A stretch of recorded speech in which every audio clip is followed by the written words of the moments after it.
You know what day it is, right? That's right, Self-Love Sunday. So what better day to talk about how to heal yourself after narcissistic abuse when you're an adult child of a narcissist. Let's get started. My name is Angie Atkinson, and on this channel, I offer free daily video coaching to help you discover, understand, and overcome narcissistic abuse and toxic relationships. I like to call it toxic relationship rehab. If that sounds good to you, hit that subscribe button and let's get going. I did a few videos this week on how to figure out if your mother is a narcissist. And we've also done videos before about fathers and stepmothers and things like that. I'll try to link to some of those for you in this video. Today we're going to talk about how to heal yourself when you've been through that kind of abuse. Obviously, by this point, you've figured out that one of your parents might be a narcissist. Maybe they're like hardcore NPD type narcissists, or maybe they just have narcissistic traits.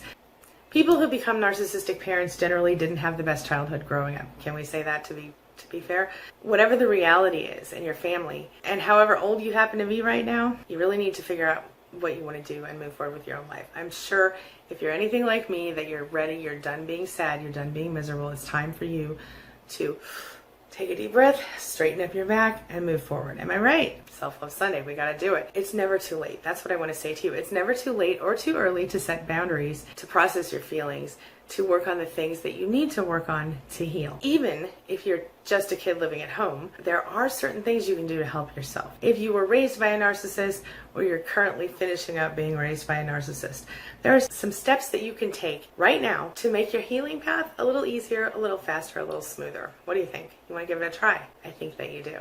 Now, right now today, I'm only drinking water because it's 2:29 p.m. where I am right now, and so I don't really need to still be drinking coffee. Anyway, so the first thing you can do is educate yourself about narcissism, and I think you're doing that right now in this moment, sitting here watching this video. If you have just realized that you're dealing with a narcissistic parent, which sadly often happens when we have found ourselves in a relationship or soon out of a relationship with a narcissist, we suddenly realize, wow, wait a minute. As we're learning about narcissists, we realize, wait a minute, our parent might also be a narcissist. How do you do that? Well, if you want to start with my resources, I have queenbeing.com. I have SPAN, which is a free online support group for narcissistic abuse survivors. You can learn more about that at queenbeing.com/SPAN. I've got books AngieWrote.com, plus the university I just announced the other day, and I'll try to link to it right here for you. I just announced the other day I've started a new scholarship program for people who can't afford help with narcissistic abuse recovery, so they can go to the university, which is online for free. Check that out at queenbeing.com/scholarship if you're interested. Chat forums, watch movies, watch YouTube videos, understand people, find a therapist or a coach who understands narcissism. I do coaching at, you can schedule it in narcissisticabuserecovery.online if you're interested. You can also schedule right from queenbeing.com. The more you educate yourself, the more you look for support, look for a community that understands, because most of the people in your day-to-day life, they just won't quite get it. The more you'll understand what you've been through and what you need to do to move beyond that toxic influence that you were raised with. We have to accept that our parent will not change. We can't expect our narcissistic mother or father to just wake up one day and suddenly understand everything and be okay. We can't expect them to become someone different. In some cases, the narcissist will find a way to create personal progress in their lives and change a little bit. Great. But the fact is, I've never seen it in real life. Have you? Narcissists rarely change. If they're acting like they're more nice, they're calm, they're happy, it's because they are manipulating you. They're not doing it because they really feel it. They're doing it because they're getting a result out of it, which is probably your attention. Understand that holding out hope that your narcissistic parent will suddenly become the parent you should have had, the parent who would give you unconditional love and things like this, of course, it's natural. It's expected. You're human. And we keep wanting and hoping for that from our parents, even when we're older, even when we're adults, even when our parents are gone in some cases. It's a false dream. It's going to make you feel more vulnerable. It's going to make you keep yourself open to continued potential abuse. And I know it sucks. It's one of the hardest things we have to deal with. And the next thing I'm going to tell you is equally difficult. And that is that you have to also recognize the parent who enabled the narcissist, if that were the case. Most of the time, if one of your parents is a narcissist, the other parent sort of enables them. I don't want to go into this too deeply. I don't want to ruin any lives here. But we have to recognize all of the things that are uncomfortable in this situation in order to heal from it. So understand that in some cases, if your father was a narcissist, your mother may have been a flying monkey, whether she meant to be or not. You have to understand that in her situation, she was probably also being abused, or his, if mother was the narcissist, then father may have been the enabler. If your mother or your father, who was enabling the other parent, never did anything, didn't stand up for you, didn't stop the abuse, didn't help you in the situation, but instead normalized it, even if the mother or father who was enabling was also victimized by this abuse, it's still not okay what they did. Sometimes we have to forgive the enabling parent, and it's even harder than forgiving the narcissist parent. When you see someone with NPD that is formed in early childhood, it often happens because of something horrible that happened to them or something very painful for them. You kind of see a monster when you look at a narcissist. You also might find yourself feeling not as good about the other parent. You might wonder why that parent told the narcissist it was okay. You might wonder why they didn't protect you from that abuse. And you might feel betrayed by that, by the fact that they allowed it to happen and never tried to stand up for you. Next up, you have to recognize the roles in your family. So this is an interesting one. Were you a scapegoat? Were you a golden child? Have you been the flying monkey for the narcissist with or without realizing it at some point? The thing about being in a narcissistic family is those roles, they fluctuate. You may be the golden child one day, you may be the scapegoat one day, you may be the forgotten child some other day. The narcissist maintains control of all of the people in the family by dividing. They try to divide you because of the whole divide and conquer factor. Your narcissistic parent could alienate you from your siblings, could alienate you from the other parent, especially if the other parent tried to stand up for you. You might feel betrayed by your siblings or your other parent because the narcissist may have twisted things to make it feel that way. It's not just you who was affected, but everybody else inside your nuclear family. And the system is not normal. It is not healthy. It is very dysfunctional. There may be one dominant narcissist in the family who uses the rest of the people like puppet strings, mostly just to serve the narcissist's needs. So on some level, you have been sort of fighting with your family members for the approval and the attention and all of this stuff just to get through it. The narcissist makes their attention seem like it is gold, like it is nectar of the gods, right? And you really feel that way when you're growing up like that. The best thing you can do, of course, is to create a united front against the narcissist with other people in your nuclear family or your former nuclear family. If there's a possibility of that, usually it doesn't work that way because the family unit is so dysfunctional that it doesn't work that way. Once someone realizes what's going on, often they are the outcast because the narcissist goes on a big smear campaign and tells everybody all these horrible things about you, and then you're left either trying to defend yourself or, like some people, just ignoring it because you know you can't talk to a brick wall. If you are able to create a unified front, great, because that can empower you, that can help you to feel like you can shut down the abuse, and it can help you to be validated. Unfortunately, like I said, that's not always the case, so go join SPAN, queenbeing.com/SPAN. You will be validated because people there understand, because we've all been through it. In some cases, your other parent or your siblings may not be trustworthy to talk about it. They may not even be open to the idea. They may completely deny that it's a thing. So be prepared for people to not believe you. Be prepared for people to want to protect themselves from you, because how dare you accuse, perfect parent A or B of being a narcissist.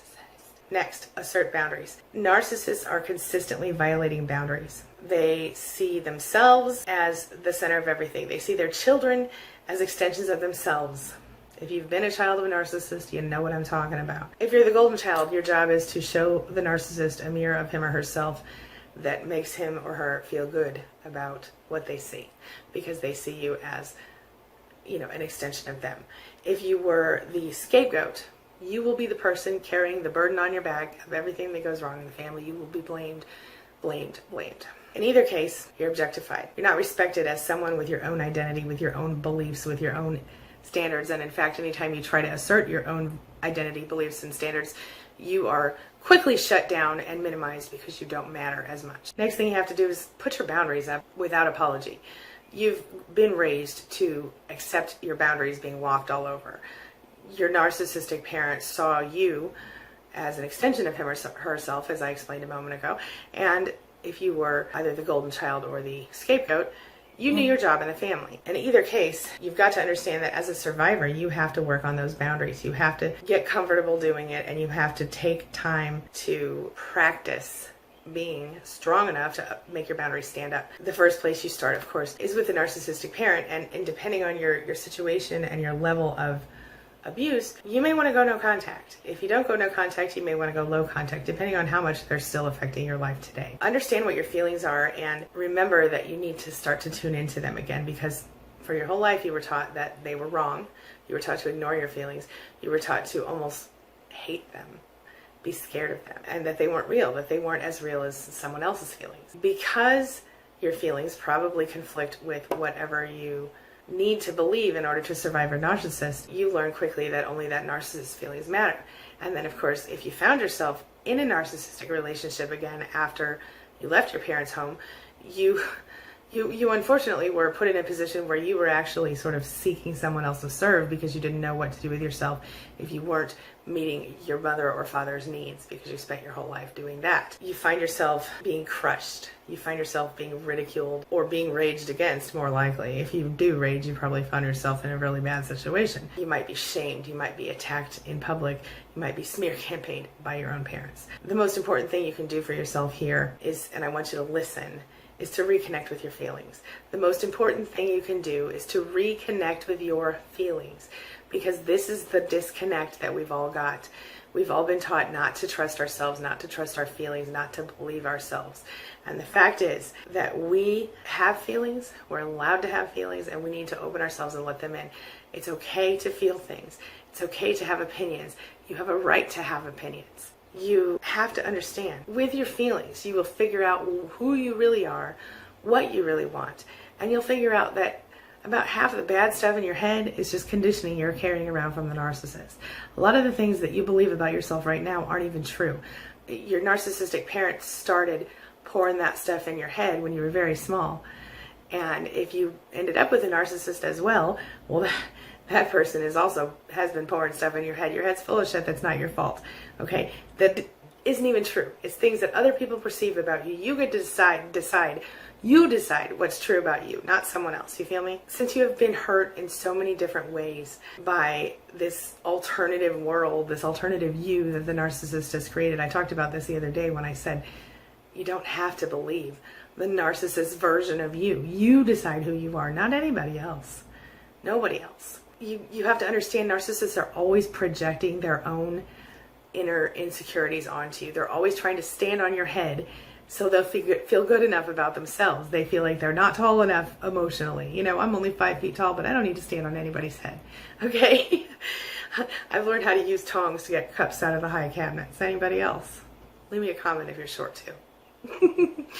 As you learn to tune into who you are, you're going to start to get mad a little bit, because you're going to start to realize all of these beliefs that you've had in your life. And if you're over like 15, it's going to make you angry that you spent so long believing things that weren't true about yourself and about the world around you.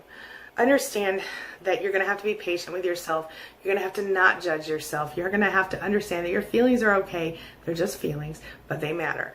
You have to understand that your feelings deserve to have respect from you and from other people in your life, and they haven't if you've been raised by a narcissist, and especially if you've been engaged in a relationship with a narcissist outside of your parents. One of the biggest things you have to do is stop blaming yourself. You have to understand, especially if you were the scapegoat, it might be your instinct to automatically blame yourself for everything that's going on and feel guilty for everything. You'll feel guilty for things that really aren't even your fault, that are outside of your control. Stop doing that. That is not healthy for you or anyone else in your life. If you were used to accepting the blame from your narcissistic parent because they would rage at you, if you stood up for yourself, you were attacked. If you were hurt by them, you were beaten or, physically or emotionally, depending on the parent. One of the best things that you can do to heal yourself from this kind of abuse is to stop and recognize it was not your fault. When you got punched in the nose and your mother said, "Look what you made me do." You didn't make her do it. If your father gave you a fat lip because you looked at him the wrong way, you didn't make him do it. It's not your fault. Okay? And I mean verbally, physically, whatever. Any sort of attack that you were given. It's not your fault. Normal parents don't do that to their children. Do you do that to your children? If you do, you might want to rethink what you're doing. Stop hurting yourself. One of my viewers, Ted, always says self-hoovering. He says he self-hoovers with his ex.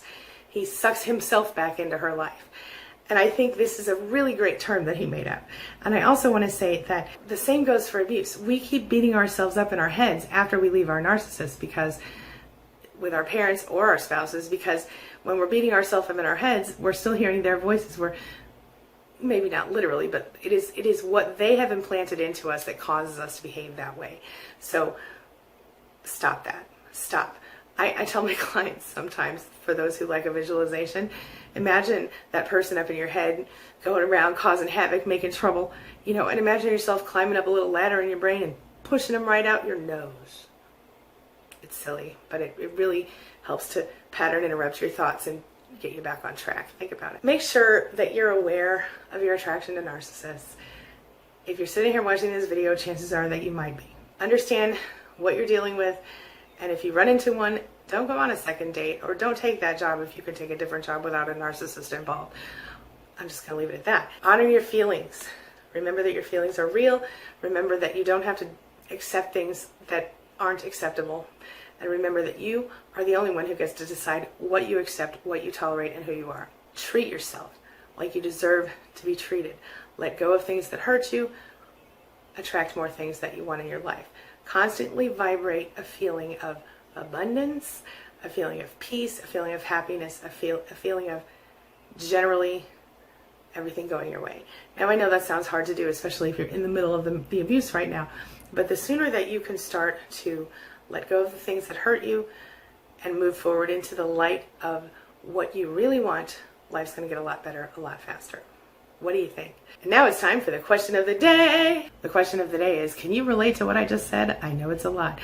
Do you have a narcissistic parent? And if you do have a narcissistic parent, did you come out of your situation and go right into the arms of a narcissist? Or were you smarter than me? Share your thoughts in the comments below, and let's talk about it. I'm really interested in what you have to say. I'm going to wrap up for now. I will see y'all tomorrow for another video. Have a wonderful weekend. Enjoy the rest of your Sunday. My kids are off school tomorrow. I don't know about y'all, but I'll still be here because, I don't take days off. Woo! That's okay. I'm not complaining. I love my life. All right. I do take Sundays off except for this video.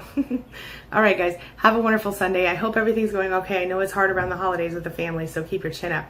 Remember, I appreciate you. As always, thanks for letting me be a part of your day and a part of your life. And hey, thanks for being a part of mine. It really does mean a lot to me. See you soon.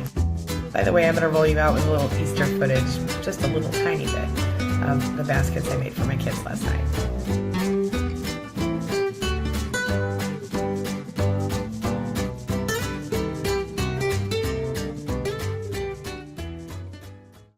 It's my mission to teach others what I know to be true. You really can create the life you want. Take care of your body, take care of your soul, nurture the real you, and introduce him or her to the world. Be comfortable in your own skin and in your place in this world. Take your spot, take it now, and the universe will take its cue from you. You feel me? If so, subscribe to my channel. Let's get it done together.